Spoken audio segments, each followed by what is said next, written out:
नमस्कार मित्रांनो, आज आपण एक छान अशी बोधकथा पाहणार आहोत. टोपीवाल्याचे चातुर्य. एका गावात एक टोपी विकणारा राहत होता. तो त्याच्या टोपी विकण्यासाठी एका गावातून दुसऱ्या गावी जात असे. एकदा दुपारी चालत चालत दमल्यामुळे एका झाडाखाली विश्रांती घेण्यासाठी तो थांबला.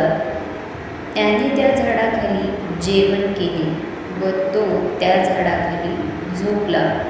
थोड्या वेळाने त्याला जाग आली. तेव्हा बघतो तर काय, त्याच्या टोपीच्या पेटीचे झाकण उघडे होते व पेटीत एकही टोपी नव्हती.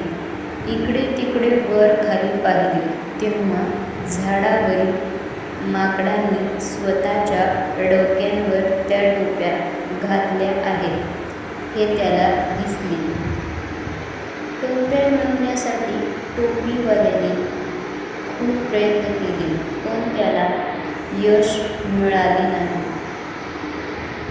खूप विचार केल्यानंतर त्याला एक युक्ती सुचली. स्वतःच्या डोक्यावरची टोपी काढून टोपीवाल्याने ती जमिनीवर टाकली.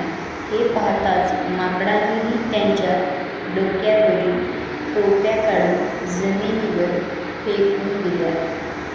टोपीवाल्याने पटकन सर्व टोप्या गोळा केल्या व तो तेथून लगेचच निघून गेला.